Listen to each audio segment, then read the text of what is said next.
Hechos, no vamos a estudiar Hechos hoy día, pero hay un pasaje que me gusta donde dice que había un discípulo llamado Ananías y el Señor le habló en sueños y le dijo, Ananías. Y él respondió, heme aquí. Y es lo mismo que el Señor nos pregunta a nosotros, ¿verdad?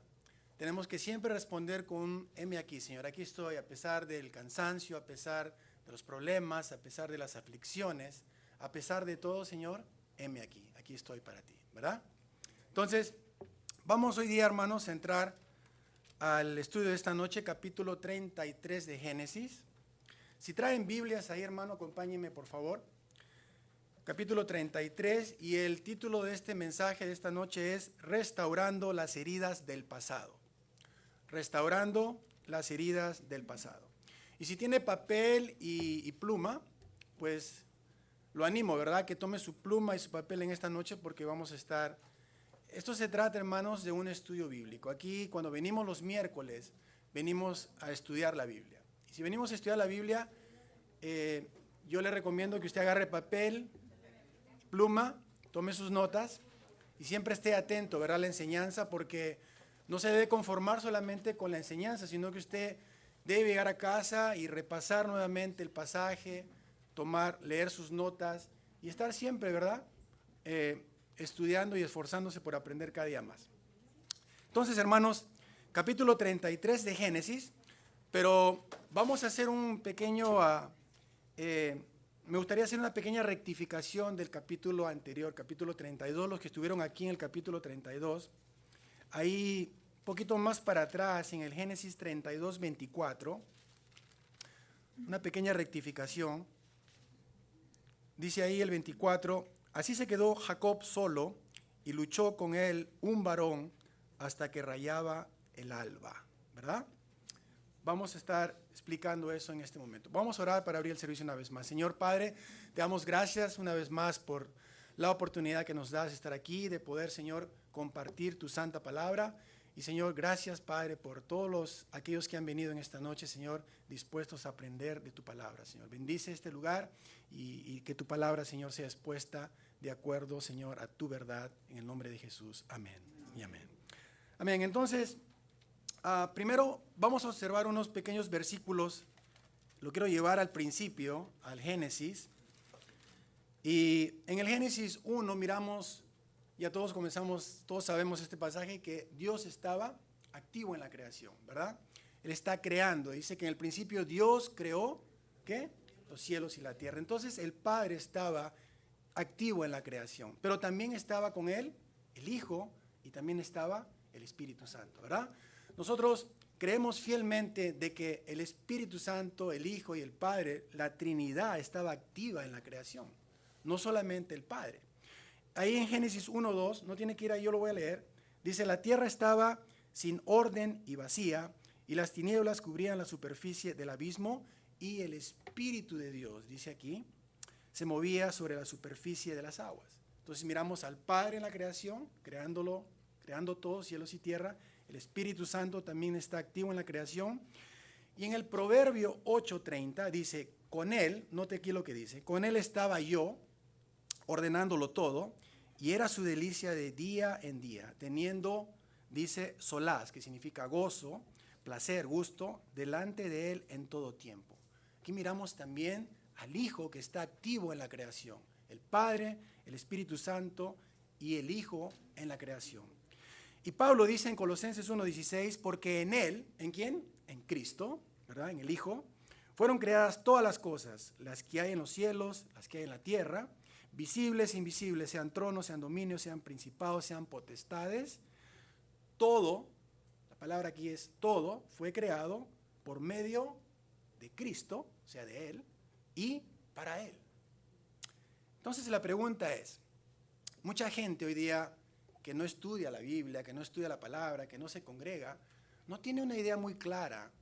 Y cuando le preguntas, ¿y dónde se encontraba el Hijo antes que viniese a la tierra? ¿Dónde estaba? Mucha gente responde, bueno, pues no sé, nació igual que todos nosotros. Si tuviéramos una línea del tiempo y trazáramos un punto en una línea del tiempo, aquí está nuestro comienzo, nuestro inicio. Nosotros empezamos esta vida con un nacimiento y termina nuestra vida aquí con la muerte. Ese es nuestro espacio de tiempo. Pero cuando miramos a Jesús, miramos que Jesús no empieza su vida como todos nosotros en un nacimiento. Por eso a esto le vamos a llamar entonces preexistencia. Cristo siempre ha existido. Eso es la preexistencia. Por esta razón Jesús le dice a los fariseos ahí en Juan 8:56, tome nota, 8:56, mira las palabras de Jesús, dice: Abraham vuestro padre se gozó de que había de ver mi día, y lo vio y se gozó. Qué interesante, por eso los judíos agarraban piedras y lo querían matar, porque ya no tienen todavía ni 50 años y dices haber visto a Abraham. Preexistencia. Cristo ha existido desde el principio, no desde que nació. El versículo 5:46 de Juan dice: porque si creyeras a Moisés, me creerías a mí, porque de mí escribió él. ¿Cómo pudo haber escrito Moisés de Jesús? Y Juan 16:28 dice: salí del Padre y he venido al mundo. Note lo que dice Jesús. Salí del Padre y he venido al mundo. Otra vez dejo el mundo y voy al Padre. Otra vez. La implicación de la palabra otra vez entonces nos indica que Él ha estado presente en su encarnación en la tierra, antes de su encarnación en la tierra, y a esto entonces le vamos a llamar una cristofanía, que significa una preencarnación del Hijo. ¿Sí? El Hijo vino y se encarnó, así como dice en Juan, y el Verbo se hizo carne y habitó entre nosotros, Juan 1:14. Esa es la encarnación. Pero hay una preencarnación antes que Él viniese a esta tierra. Entonces, a eso le vamos a llamar entonces ¿cómo? Una cristofanía. Y este es otro término teológico. Yo utilicé la palabra teofanía, que es una aparición de Dios, pero queremos ser más específicos con lo que enseña la palabra. Este es otro término teológico que se utiliza para hacer referencia de una manifestación o de una aparición visible o audible de Cristo, pero antes ¿de qué? De su encarnación. Entonces, pasajes como Génesis 16:7, que habla el ángel de Jehová y Agar, cuando están en esa conversación. Pasajes como 22:11-12, donde el ángel de Jehová le dice a Abraham, que no mate a su hijo Isaac. El ángel de Jehová una vez más.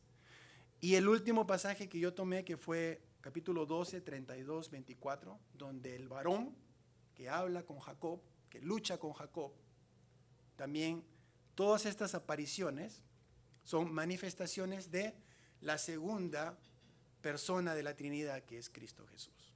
Amén.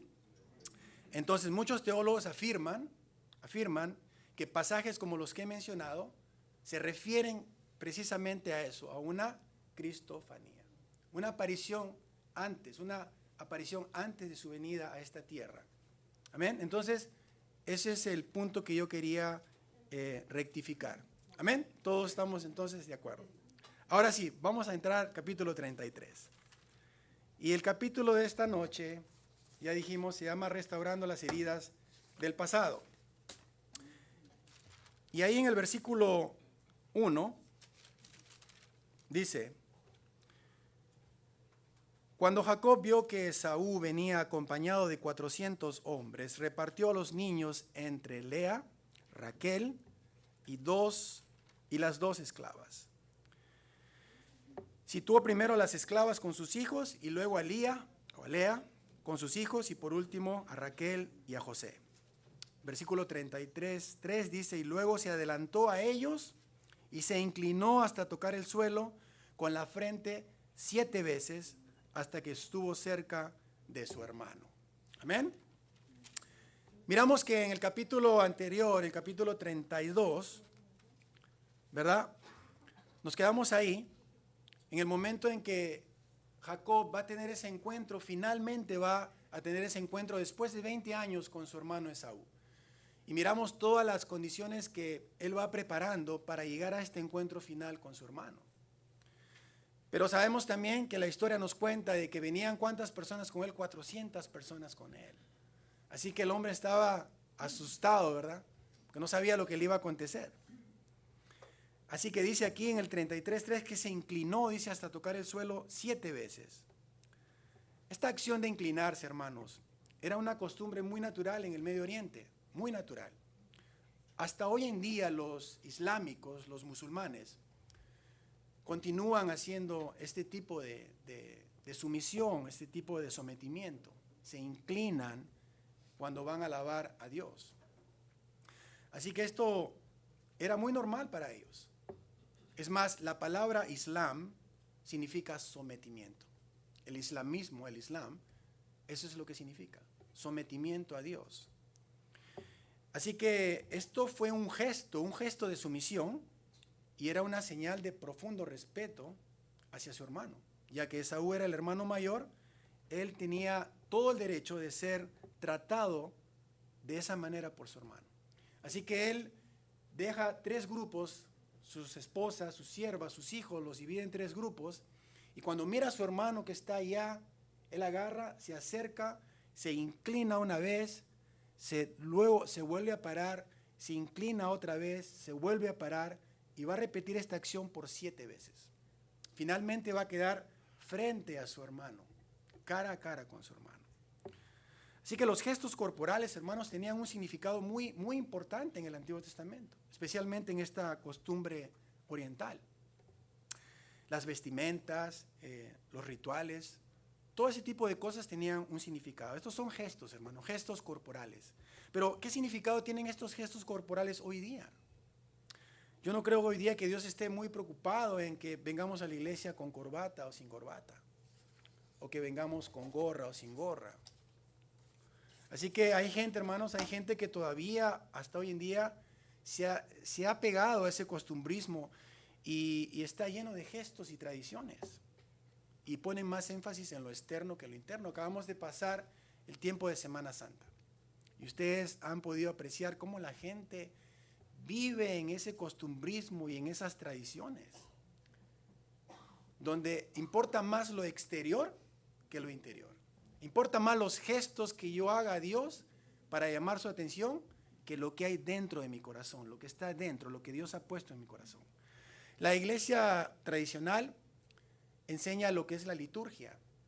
Y la liturgia viene del griego liturgeo, que es la acción de servir públicamente a Dios. Y cuando nosotros mirábamos la misa, quizás no prestábamos atención, pero la misa es todo una función de gestos corporales dedicados a Dios. Cuando miramos la gente en México, gente que camina de rodillas para llegar a la basílica, ¿verdad? Ahí en México. Es muy famoso, esto siempre pasa en televisión. Este tipo de gestos que la gente hace, el mundo se queda sorprendido, porque dicen, mira lo que está haciendo para Dios. Cuando miramos en Filipinas, las crucifixiones, los vía crucis, las paradas, las caídas del Señor, gente que es crucificada literalmente en una cruz. Gestos corporales. Así que no son nuestros gestos corporales los que nos van a llevar a experimentar el perdón de Dios. No son esos gestos. Jacob pensaba que a través de estos regalos que él estaba haciendo a su hermano, leímos en el capítulo anterior, creo que fueron más de 250 cabezas de ganado.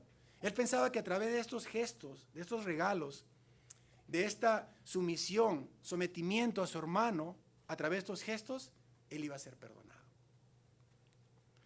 Pero todas estas acciones que él hace, dice ahí en Génesis 23:20, 32:20, lea conmigo ahí, dice, y diréis también, he aquí tu siervo Jacob viene tras nosotros, porque dijo, apaciguaré su ira con el presente que va delante de mí, y después veré su rostro y quizás le seré aceptado. Él pensaba que todos estos gestos iban a ayudarlo para poder encontrar el perdón de su hermano. Así que, hermanos, vamos a mirar el punto número 1 de esta noche, la reconciliación. Solo la reconciliación nos puede llevar ¿a qué? A experimentar el perdón de Dios. Solo la reconciliación. Mire, versículo 33:4, lea ahí conmigo, dice, pero Esaú corrió a su encuentro y echándole los brazos al cuello, le abrazó y le besó y los dos lloraron. Este pasaje cuando yo leo, hermanos, hasta me hace llorar. Me hace llorar porque puedo sentir, hermanos, puedo sentir ese afecto de un hermano que había sufrido tanto por todas las cosas que pasaron en su vida y finalmente va al encuentro de su hermano, mira los gestos, no le importan los gestos, quería abrazar a su hermano. Dice que lo abrazó, lo besó y los dos lloraron. Después Esaú se fijó en las mujeres y los niños y preguntó, ¿y estos? ¿Quiénes son? ¿Quiénes son? Son los hijos, respondió Jacob, que Dios ha dado a tu servidor, dijo Jacob. Mire, ve, antes de la reconciliación, ¿qué significa reconciliación? Establecer la unión de dos personas, eso es reconciliar. Y antes que esto pasara, Esaú vivía en una profunda amargura por todo lo que había acontecido en su vida.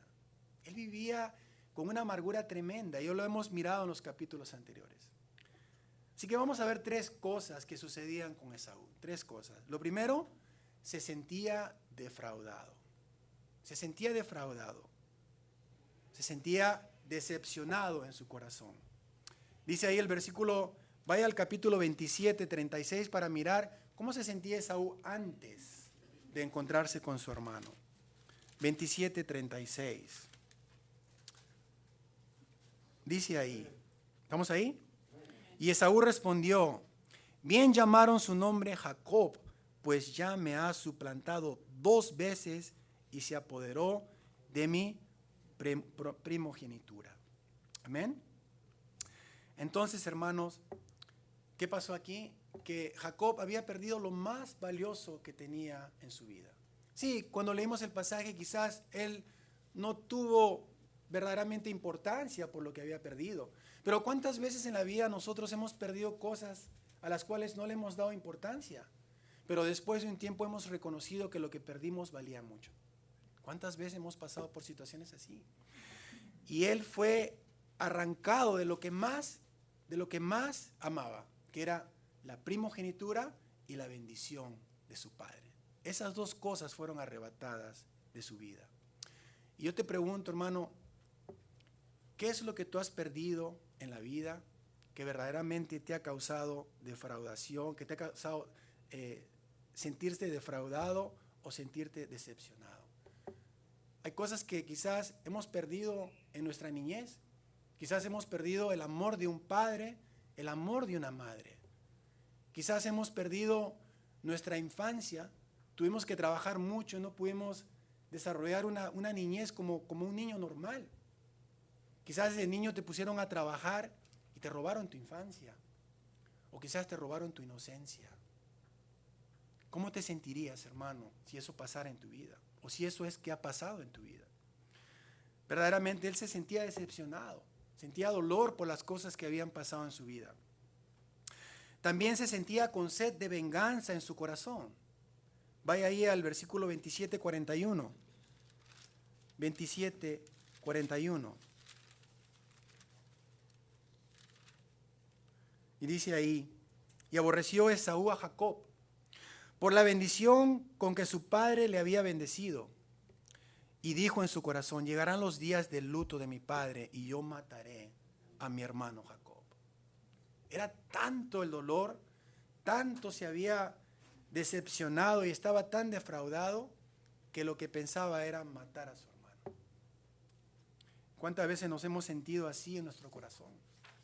Cuando alguien te ha jugado una mala pasada o cuando alguien se ha jugado con tus sentimientos o alguien se ha robado algo que tú apreciabas mucho. Han pasado quizás por tu corazón deseos de venganza, deseos inclusive de matar a alguien. Hace mucho tiempo en Perú había un amigo de mi padre que le decían el Rorro. Y él tenía a su padre que amaba mucho. Y una noche su padre, saliendo de cobrar su pensión, fue asaltado, le robaron su cartera y le pegaron a este pobre anciano y lo terminaron matando. Después de un tiempo, estos ladrones llegaron a la cárcel. Y Rorro, el amigo de mi papá, Sentía tanto odio en su corazón por estas personas que lo que hizo fue conectarse con la policía para que los policías le dieran una tremenda paliza a estos ladrones. Finalmente le dieron tal paliza a estos ladrones que los dejaron casi semi-inválidos. Semi-inválidos. Y yo recuerdo porque yo estaba en Perú, que este tipo sentía verdaderamente placer en su corazón de haber hecho eso. Porque sentía que había tomado justicia y había vengado la muerte de su padre. Pero hermanos, cuando vivimos en esta condición, en este tipo de condición, no podemos experimentar paz de Dios. No puede haber paz de Dios. Lo único que tú estás clamando es por una justicia que verdaderamente no la puedes tomar en tus manos. Solamente Dios es justo y solamente Él va a hacer justicia. Y solamente Él nos puede dar descanso, paz de Dios en nuestro corazón. Así que recibir el perdón de Dios, hermanos, no es una cuestión de sentirse perdonado. No se trata de sentimientos, que yo me siento perdonado por Dios, no. Es más bien un asunto de confiar en Dios. Yo tengo que confiar que Dios es justo y que Él va a hacer justicia. Y si yo he guardado odio y rencor en mi corazón por una persona, es el momento en que yo tengo que venir a Dios y decirle: Señor, perdóname por todo el odio y por todo el rencor que yo he tenido contra esa persona. Lo he odiado hasta muerte, pero ahora ya no quiero sentirme más así. Porque es una maleta pesada, una carga muy pesada que llevas en tu espalda cuando odias, cuando llevas rencor, cuando no puedes perdonar. Tienes que ser liberado por Dios. Y así se encontraba Esaú, viviendo de esa manera. No sé en qué momento Dios lo liberó, pero el pasaje me muestra que Dios lo liberó. Por eso la reconciliación, hermanos, el perdón es de suma importancia para entonces poder experimentar la reconciliación con Dios. Es necesario el perdón. Y la reconciliación produjo entonces que verdadera paz en el corazón de Esaú. Verdadera paz. Es por eso que el pasaje me muestra, y dice ahí en el versículo 4, que Esaú corrió a su encuentro. Y le abrazó, se echó sobre su cuello y le besó. ¿Cómo pudo haber sido esto posible? Acabamos de leer los pasajes, que él odiaba a su hermano, sentía, dice, coraje, quería matar a su hermano, se sentía defraudado. Me ha robado lo más preciado de mi vida, mi bendición y mi primogenitura. Pero cuando miramos el pasaje de Lucas 15:20, vaya a ese pasaje. Miramos ahí algo muy similar.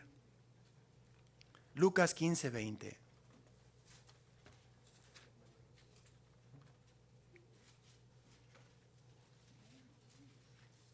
Amén.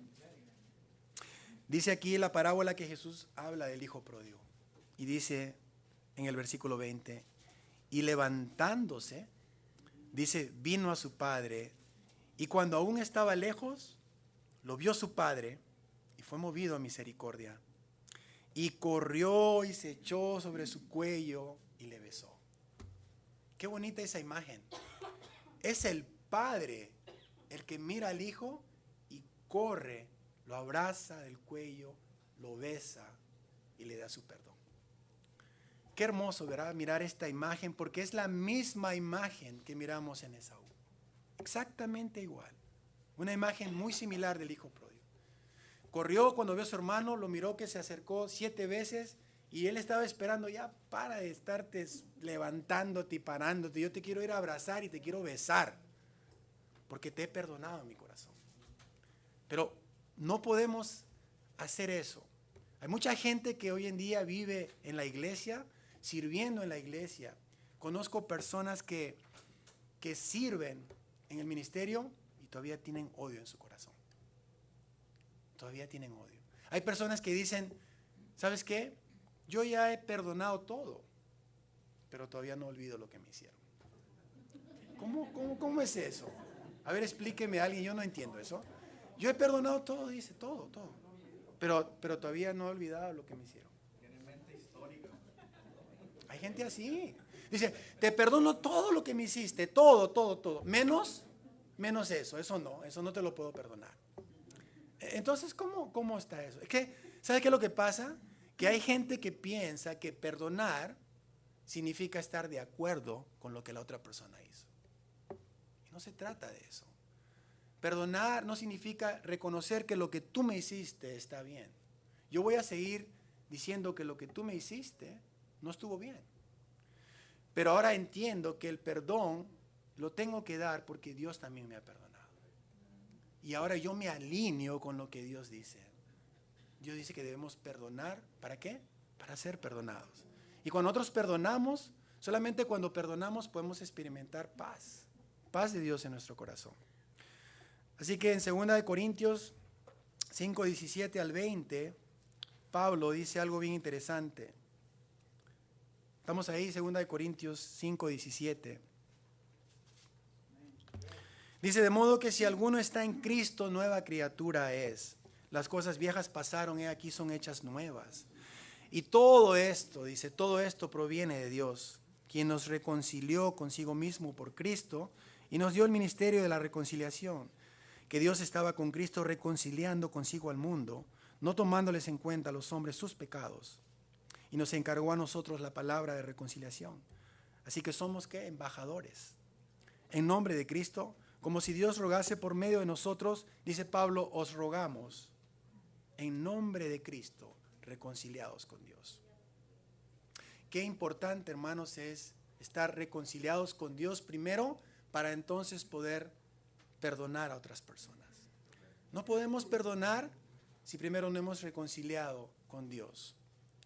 Entonces, no fueron ni los regalos, ni los gestos de reverencia, ni todos ese tipo de acciones que él estaba haciendo para poder alcanzar el perdón de su hermano, sino que fue el poder de un Dios de amor, un Dios que está en control aún de las situaciones más difíciles que pueden pasar a tu alrededor, el que pudo cambiar el corazón de Saúl para que él pudiese perdonar. El Proverbio 21:1 dice esto. Proverbios 21:1 dice: como los repartimientos de las aguas, así está el corazón del rey en la mano de Jehová. En la mano de Jehová. Es Dios el que finalmente puede producir en nosotros ese deseo de poder perdonar. Pero cuando nos hemos liberado, cuando hemos dejado todas nuestras cargas a Dios y le hemos dicho, Señor, ya no puedo más con este peso, con este odio, con este rencor que llevo en mi corazón. Ya no puedo, lo he cargado por mucho tiempo. Yo he contado aquí en mi testimonio, no sé si alguno escuchó, que yo tenía un odio tremendo a mi madre. Mi madre no me crió, yo no viví con ella, y yo fui creciendo en un ambiente lleno de odio y de rencor. No podía mirar a mi madre, la odiaba por todas las cosas que me hizo.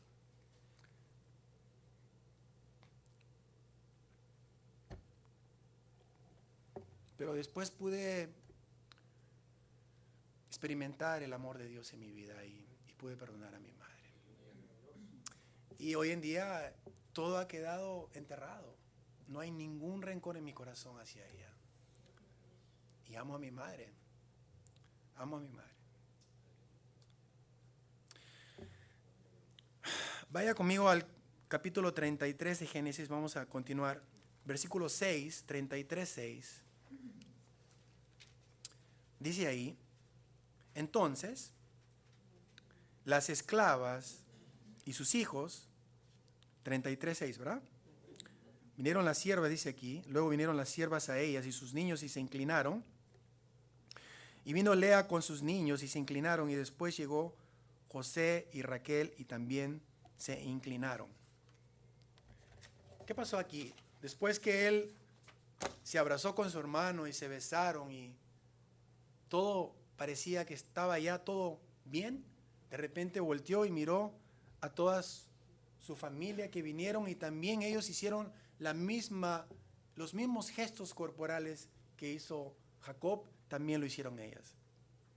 Y él las colocó en una posición, primero a las siervas, a las dos siervas y a sus 4 hijos. Las siervas eran Bila, ¿verdad? Bila. Yo le dije Bilha en aquel pasaje que compartí. Bila y Silpa. Y sus 4 hijos fueron primero. Así los puso en ese orden. Mira el orden que él va a utilizar. Primero las siervas, los hijos de las siervas. Después Lea y los 5 hijos de Jacob. Rubén, Simeón, Leví, Judá y Isaacar. Y después finalmente su Raquel amada, ¿verdad? Raquelita y José. Al final. ¿Por qué? Porque era la esposa que él más amaba y José era el hijo que él más había esperado. Así que él consideraba que en este momento era lo más preciado para ella, para él, y eventualmente José, que era el hijo que iba también a heredar las promesas. Eso lo vamos a mirar mucho más adelante en los capítulos que vamos a mirar. Pero ese fue el orden que le dio. Guardó lo más preciado que él tenía al final. No lo puso al principio. El tesoro más precioso que él tenía lo guardó al final. Y dije, Jesús, que donde está tu tesoro, ahí está tu corazón. ¿Cómo guardas tú la palabra de Dios? ¿De qué manera la guardas? ¿La estimas y verdaderamente la aprecias y la guardas en tu corazón? ¿O la dejas ahí en un rincón abandonada y no la utilizas? ¿Verdad que no? Lo que apreciamos es lo que más valoramos, lo que más apreciamos es lo que tenemos entonces que guardar en nuestro corazón. Y así guardó él no solamente la palabra de Dios, sino que también a su esposa amada y a su hijo amado. Y dice ahí en el versículo 8, y preguntó Esaú, ¿qué piensas hacer con todos estos rebaños que he venido encontrando? Porque recuerde que en el capítulo anterior miramos, ¿verdad? Todo, y mencionamos todos los regalos que le fue dando, ¿no? Uno por uno los fuimos mencionando. Hasta los camellos, ¿verdad? Las camellas que venían con crías y todo, ¿no? Todo eso. Entonces le dice él que ha venido encontrando. Entonces le responde Jacob y le dice, ganarme tu buena voluntad, respondió Jacob. Versículo 9 dice, no, hermano mío, dice, no, yo tengo suficiente, quédate con lo que es tuyo, dijo Esaú.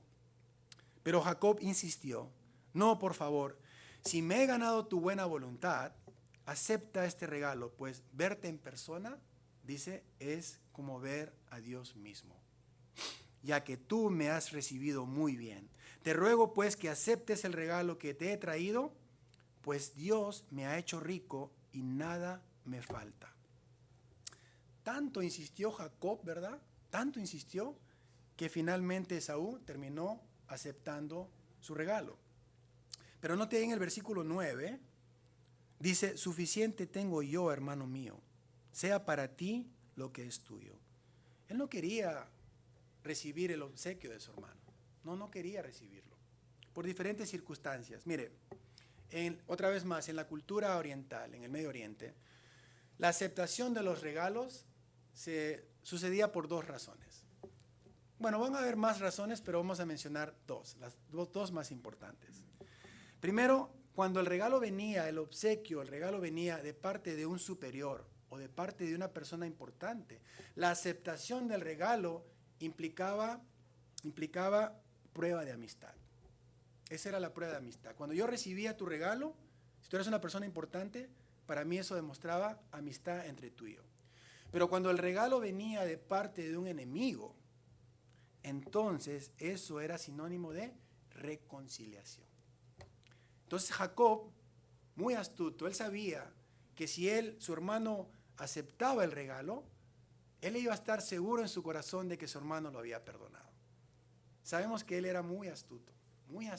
Así que recibe, por favor, recibe esto. Y finalmente cuando lo recibe, dice, pues ya, entonces ahora sí estoy tranquilo que hemos reconciliado finalmente, ¿verdad?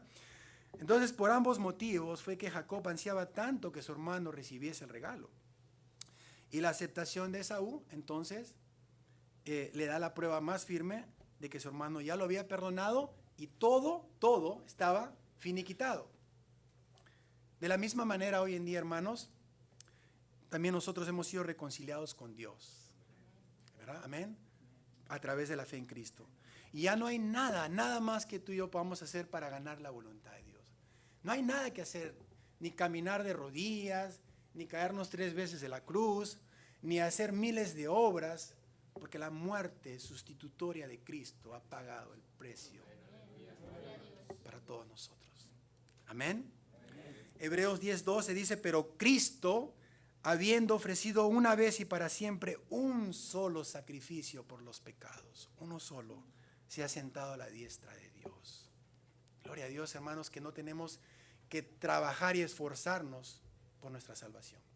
Amén. Él ya ha pagado, ya pagó. Ya no hay nada que tú y yo podamos hacer para agradar su buena voluntad. Él nos amó incondicionalmente y murió por nosotros. De tal manera amó Dios al mundo, ¿verdad? Que entregó a su Hijo unigénito para que muriera por cada uno de nosotros. Así que ahí en el versículo 12 dice, pero dijo, bueno, vámonos de aquí, órale, vámonos de aquí. Y yo iré delante de ti, dijo Esaú, vámonos. Y mira aquí, note aquí en esta parte, es bien interesante. Y Jacob respondió, querido hermano, siempre la astucia de este hombre, cómo me gusta, es, querido hermano, tú sabes que los niños son débiles, sabe que son débiles y que debo pensar en las ovejas, dice, y en las vacas paridas. Suena como excusa, ¿verdad? ¿No? Suena. Y si se les cansa en un solo día pueden morir todas las ovejas, dice Jacob.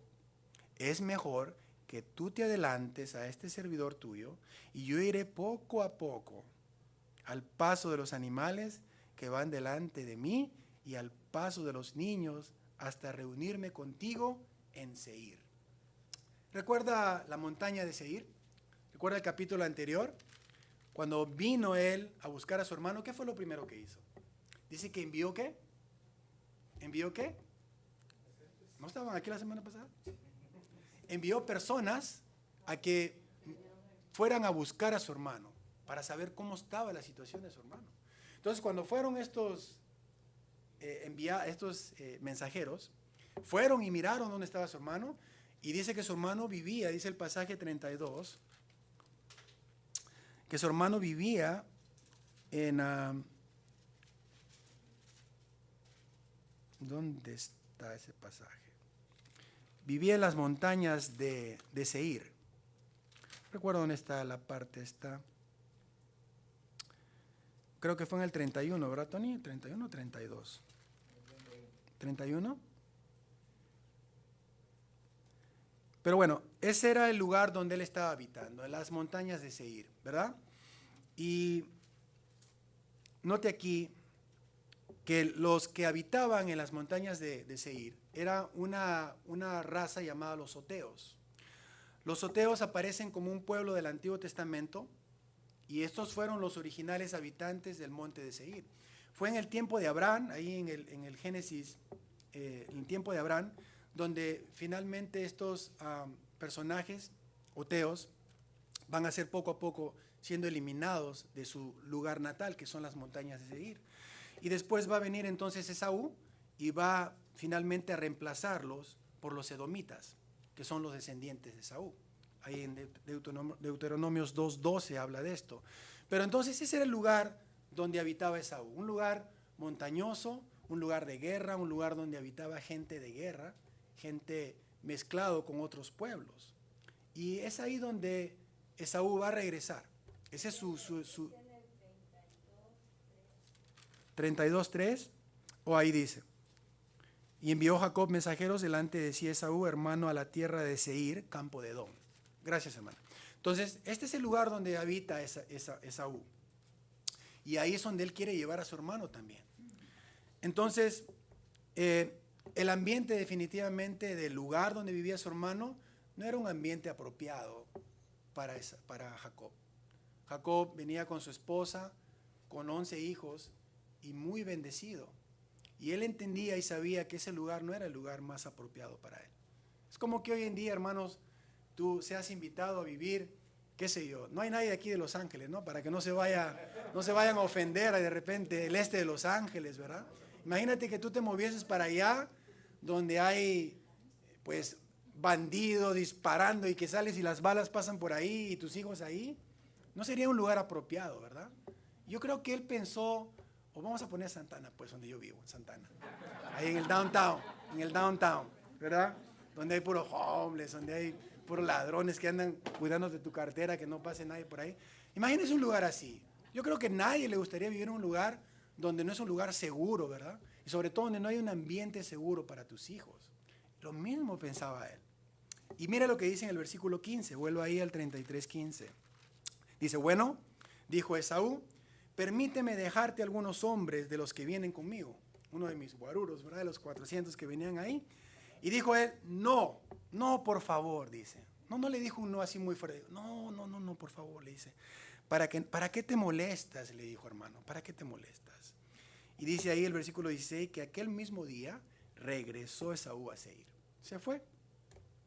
Ahora, note aquí, hermanos, a pesar de la presente cordialidad, ¿verdad?, que habían entre los dos, de una u otra manera, Jacob estaba evitando ir a vivir con su hermano, ¿verdad?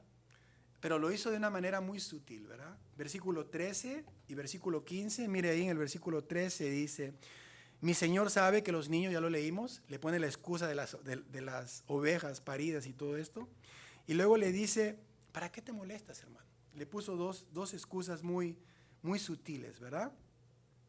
Y ahora tenemos que entender, hermanos, que Jacob era ¿qué? Un hombre de Dios. Y su hermano es la figura del hombre del mundo, ¿sí? Figura del mundo. Así que imaginemos una reconciliación entre tú o yo y uno de tus hermanos o familiares del mundo. Imagínense que ustedes, hay gente que hermanos que no se hablan por 20, 30 años. He conocido familias donde entre hermanos no se hablan. Entre hermanos he mirado peleas entre hermanos. Pelearse hasta dejar a su hermano tirado en el piso, por el odio que hay en el corazón. Ahora imagínense que usted, después de un tiempo, reconciliase con uno de sus hermanos y su hermano le dice, pues, ya pues hermano, ya que hemos reconciliado, entonces ahora sí vámonos para mi casa y ahí tengo una fiestita y vamos a celebrar y abrimos unas cuantas chelitas y la pasamos muy bien. ¿Verdad que no? No, porque Dios nos llama a ser apartados para Él. ¿Amén? Entonces tenemos que apartarnos de las cosas del mundo. Y yo creo que en su mente Jacob dijo, ese lugar definitivamente no es para mí. Soy un hombre de Dios. Yo quiero buscar a Dios y quiero servir a Dios. Mi hermano es un hombre del mundo, de guerra. Imagínense ese ambiente que habría ahí con los oteos. No, ya me imagino. A lo mejor no me imagino, ¿verdad? Pero es como la gente del campo, la gente de la pesca, son gente ruda. No necesariamente gente mala, pero gente muy ruda. Imagínate tú con tus chavitos ahí que los estás criando en un ambiente sano en el Señor y escuchando ellos majaderías y palabrereo y mujerío y todo eso, imagínate. Entonces, hermano, Dios nos llama a ser apartados para Él. Y Él se estaba apartando de esas cosas porque Él quería servir a Dios. Dice Job 1:8, lo voy a leer, y Jehová dijo a Satanás, ¿no has considerado a mi siervo Job, que no hay otro como él en la tierra? Varón perfecto y recto, temeroso de Dios y ¿qué? Y apartado del mal. El Salmo 119:51, tome nota ahí, dice, los soberbios se burlaron mucho de mí, mas no me he apartado de tu ley. La ley significa la instrucción de Dios en este pasaje. No me he apartado de tu instrucción. Aunque todo el mundo se burle, aunque el mundo me juzgue por mi manera de vivir, yo prefiero vivir apartado para ti. Es más importante lo que Dios piensa de ti y de mí que lo que el mundo piensa de ti. Es mucho más importante. A mí me importa más lo que Dios piensa de mí. Amén. Así que, por esta razón, Jacob no fue a las montañas de Seir a vivir con su hermano. De repente el hermano en un arranque de locura se echaba unos vinitos y de repente sacaba volando a Jacob de allá de Seir. Y que dijo, no, ¿sabes qué? Yo mejor tranquilito por este camino yo me voy y yo sé al Dios que estoy sirviendo. Mire, dice Jacob que en cambio se fue ¿para dónde? Versículo 17, para Sucot, dice Sucot. No es una palabra inglesa por si acaso, es Sucot, donde hizo una casa para él y unas enramadas para sus animales. Por eso aquel lugar lo llamó Sucot. Ahora, Sucot, hermano, era un sitio verdaderamente espectacular para Jacob, para sus hijos y para su ganado. Era un lugar al lado del río Jordán. Imagínense ese lugar. comparado a las montañas de Seir, no, pues eso era el paraíso, ¿verdad? Un lugar muy hermoso, amplio, donde él podía vivir en tranquilidad, gozar de paz, poder alimentar a sus ganados. Ese era el tipo de vida que él deseaba. Él era un hombre de Dios. Y recibió este nombre entonces por las cabañas que él levantó para su ganado. Por eso se llamó Sucot. La palabra Sucot significa chozas, cabañas, tiendas, tabernáculos. Por eso le puso este nombre. Ahora, mire, en lugar de seguir a Esaú hacia el sur, o sea, hacia Edom, ¿sabe lo que hizo Jacob? Se fue hacia el otro lado. Se fue hacia donde él había empezado. ¿Se acuerda cuando él estaba cruzando ese charco que hablamos, que se llamaba el Vedo de Jacob? Un charco, un río, si le decimos nosotros charco. A ese lugar regresó. O sea, en vez de ir dirección al sur hacia Edom, se dio la vuelta y se regresó camino hacia el otro lado. Y fue ese lugar donde él permaneció por un periodo de tiempo. Ahora, el camino del hombre de Dios siempre debe ser opuesto al camino del mundo. Siempre. Si tú miras que el mundo camina hacia ese lado, tú no debes caminar hacia ese lado. Tú debes caminar opuesto a ese lado. Eso te va a reafirmar que estás caminando hacia el camino correcto. El camino del mundo solamente vas a encontrar placeres, vas a encontrar muchas cosas que te van a llevar a tu perdición. Entonces tenemos que entender que el camino del hombre de Dios no es ese camino. Yo tengo que reconocer dónde estoy poniendo mis pasos. Y si miro que estoy caminando mal, tengo que darme cuenta y mirar qué está a mi alrededor. Cuando yo miro a mi alrededor y me da cuenta que esto no agrada a Dios, en ese momento tengo que darme la vuelta y caminar hacia el otro lado, que es el camino de Dios. Así que eso fue lo que pasó con él. Ahí en el versículo 32, 22, es el lugar donde él va a habitar por un tiempo. Dice ahí, se levantó aquella noche y tomó sus 2 mujeres y sus 2 siervas y sus 11 hijos y pasó el vado de Jacob. Ese fue el lugar donde él va a mandar primero a todos sus ganados, va a quedar una parte ahí, van a pasar sus familiares y finalmente es en ese lugar donde él va a tener el encuentro con el ángel de Jehová, que empezamos explicando ese versículo. Ahora, en el versículo 18, vuelvo ahí, 33, 18, ya vamos a terminar. Cuando Jacob vino de Padaranam, llegó sano y salvo a Canaán y acampó frente a la ciudad de Siquem.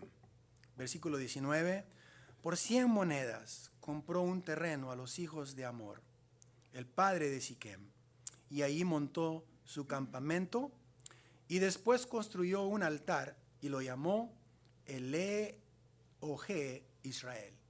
Elohé Israel. Finalmente, ¿verdad? Finalmente, ¿se va a cumplir qué? La promesa de Dios. Dios le prometió que él iba a regresar a la tierra de Canaán. Y mire todo lo que ha pasado en estos capítulos que hemos ido mirando, cómo el plan de Dios, la soberanía de Dios se va a cumplir en la vida de Jacob. Amén. Porque Dios es un Dios soberano y Dios es un Dios que gobierna nuestras vidas y sus planes son perfectos y sus planes se van a cumplir. Pero Él nunca va a quitar la responsabilidad de nuestras acciones. Siempre seguiremos siendo responsables por las cosas que hacemos y tendremos que pagar consecuencias por las cosas que hacemos. Pero el plan de Dios no puede ser cambiado.